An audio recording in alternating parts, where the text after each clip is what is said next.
So recently, a Chinese research lab has developed a new AI language model called DeepSeek, and it has already overtaken ChatGPT, its main rival, in the list of most downloaded apps in the US App Store and crushed the US markets. This is a new, free, open source AI model that beats the latest OpenAI and Meta models on key benchmarks, and it was made for a fraction of the cost.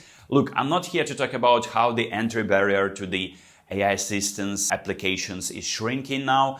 I'm mostly to compare the two in my field. I've been doing cardistry, sleight of hand and playing card tricks for about a decade now, and I wanted to ask two applications to come up with a playing cards trick that is easy to do, that is self-working and that is visual. And I wanted to see if the applications are sourcing information from the same field in such a particular topic, and I wanted to compare the two, and I want you to be the judge and tell me which trick is better. ChatGPT. Alright, so pick up yourself a deck of playing cards and let's start doing the trick. The prompt will be the following. Create a simple self-working card trick that is easy to do, which is pretty much simple, but I just repeated it again, and yet is impressive. I mean, let's see how ChatGPT deciphers impressive. And usually when ChatGPT is doing something, when it's like a piece of news, they're mentioning the source, and they're not mentioning the source in this one. If you're nervous, practice with a friend. For crazy, they give me some tips as well. AI is so smart, it is now creating card tricks, which is what I want AI to do, in fact. Did you create this trick on your own? Let's ask them if they used... Oh, I took the classic method and simplified it a bit. You see, nobody can claim ownership of that, neither a ChatGPT or some kind of like a magician that wrote a book, you know? Many magicians have used a similar principle for decades, where the magician prediction is matched by a freely chosen card. For performing the trick, secretly memorize the bottom card of the deck. For example, let's say the bottom card is 7 of hearts. Let's find the 7 of hearts in this one, and let's memorize it. This will be the card you predict. Okay, this is the card I'm predicting. I'm about to predict this one. It's on the bottom on the deck. Shuffle the deck. Begin by giving the deck a good shuffle, but make sure to not disturb the bottom card. I'll show you that easy way to maintain the bottom card when you're shuffling a deck of playing cards. This is explained in Expert at the Card Table. And you do that by solid grip with your middle, ring, and index fingers. And every time you do the overhand shuffle, do this type of a rotation between the small packets. It looks like you're shuffling the deck, in fact. And for layman, they're never watching from this side. So from this side, you can see openly that the shuffle is definitely not legit because you're maintaining the bottom card. It's legit for the top cards, but for your purpose, it doesn't matter if you're shuffling the top cards, as long as the 7 of hearts is staying on the bottom. So we maintained the bottom card, we shuffle the deck, make the prediction. Hold the deck and tell the spectator and make a prediction about the card they will choose. You can either write the prediction down, like write this 7 of hearts, or you can say, I predict the card you choose and I'll tell you what that is in the end. Okay, we'll keep that in mind. Let them choose a card. Spread the cards out face down in a fan. Just hold them in a pile. Ask the spectator to select any card from the deck. As they do so, you secretly observe the bottom card, because it's the card they will choose. That is kind of confusing. Wait a second. A few minutes later. I'm confused because this explanation doesn't make much sense. And I'm letting a spectator to select any card from the deck. As they do so, you secretly observe the bottom card, which is this one, and that is not the card they're choosing. Let's assume they're choosing this one. So this is a little bit awkward, because already we see a little bit of a discrepancy. Makes zero sense to me, but we still can proceed with the trick, because if they're selecting this card, we know that this key card is still our card, and let them replace the card. After they've taken their card, you should ask them to replace the card anywhere back into the deck. But you need to subtly place it right on top of the bottom card. This will feel completely normal, but it will set up the trick for the reveal. And they now look at the top card of the deck, which will be the card they choose. At this point, you can dramatically reveal the card they selected in the same as your prediction. But wait, who is replacing the card though? Let them replace the card. After they've taken the card, you should ask them to replace the card anywhere back into the deck. And if they're doing that, this is not necessarily achieving what they are explaining. Anywhere back into the deck? They're replacing the card back into the deck. My keycard is still on the bottom though, like my keycard is not above. And they are saying that you need to subtly place it right on top of the bottom card. So you're not letting them to replace the card.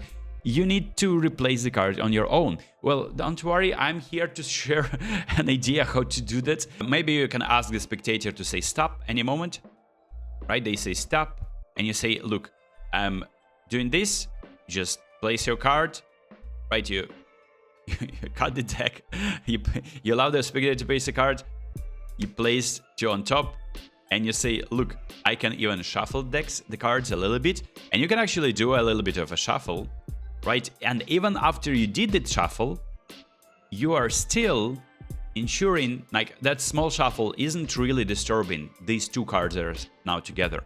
Now you can go through the entire deck, and you know that your 7 of hearts is the card that is your key card, and right above the card that the spectator is going to be picking, that is the card that you need to remember. They are saying finish strong. You can either pull the written prediction, just casually reveal the card. This makes zero sense. Like from what I read here, maybe I'm brain dead. Tell me in the comments if I am. I'm giving you another method though, which will work for sure. It's not a self-working trick though. So that's actually the biggest argument against ChatGPT. What are the tips? Keep your presentation smooth and confident. Thank you so much, kind sir. That is very handy. Yeah, and they didn't create a trick on their own, and they messed up the actual effect, because from what they explain, if the spectator is placing the deck anywhere they want, it's not looking good, bro. DeepSeek. Right, for DeepSeek, actually, I need to log in and instantly give away my data. There's the difference between the two applications. ChatGPT is openly accessible, and it also collects your data probably in a way, and they're going to be forcing some ads on me now. Playing cards ads. Come at me. Come. Alright, after registering on DeepSeek, we see a pretty similar interface. Pretty simple, a self-working card trick that is easy to do and yet is impressive. Red and black prediction. So this is a different card trick. That's nice. I already am really excited that they are giving me different card tricks. And I want instantly to ask whether they created that on their own, or it is something that has been out there for a while. This is pretty fast as well. The speed is very similar. And look, the fact that DeepSeek is like, they're saying that they used less money to develop their application and service, AI assistants, AI model, language model. And they also didn't use the chips, AI chips that the United States has put a restriction on. No, I didn't create this trick on my own. It's a variation of a classic self-working trick that has been around for a long time. If you're interested in learning more self-working card tricks, there are many great resources such as, card follows. That's actually very nice from DeepSeek. I read it. So the trick is called red and black prediction. Let's break it down. The magician predicts which card a spectator will choose from a seemingly random mix of red and black cards, despite the spectator having complete choose. Okay, I like this one. I like the concept. Something different for a change. Before the trick, separate the deck into two piles. Pile A, 10 red cards. Pile B, 10 black cards. Easy. So this is pretty easy. So 10 black cards. It's two separate piles. Place pile A, red cards, on top of pile B, black cards. To form a single deck. Yeah, so we have now a smaller deck with 20 cards. The deck now has 10 red cards on top and 10 black cards on the bottom. Performance. Interaction. Tell the spectator you will predict their chosen card. Deal the cards. Deal the top 10 cards all red face down into a pile on the table. But I can deal 10 cards like that. Easy. 4. I'm salivating, anticipating what the trick is. I'm excited. Ask the spectator to point to one of the piles. Whichever pile you choose, pick it up and spread the cards face down. Okay, I can do that. Easy. Let the spectator freely select one of the cards from spread and remember it. Yeah, they did. Show your written prediction. You will choose a black card. Nah, ChatGPT, bro. It was at least a trick that made at least some sense. Maybe I'll give DeepSeek one more chance. I don't know, man. This is so lame. Like, I only predict the color, but this is so easy. The spectator points to the first pile, red cards. You pick the second, black, and vice versa. Oh yeah, so that's called the magician choice. So there's a way to force things on people, right? So you don't ask which do you pick. Point to one of these, right? Which do you prefer? And when the spectator is about to do that, you're then saying, okay, so we're either picking up the pile that we need to force the card from, or saying, okay, so we're eliminating this one. You decide to get rid of this. We're leaving only one. But this is a little bit dodgy as well, in my opinion. I'm not the biggest fan of this. ChatGPT didn't give me a self-working trick, and neither the idea, like the trick didn't really make a lot of sense. So I needed to improve it. And then DeepSeek gave me a very easy trick, and it is indeed self-working. I want to ask them again. I want to see what ChatGPT is missing out on. Is DeepSeek actually better? A few minutes later. DeepSeek, at least ChatGPT generates some tricks, like non-stop. Like it's still right in here. And DeepSeek says that server is busy, please try again later. Alright, so much for being at that big deal. DeepSeek, of course, has potential probably.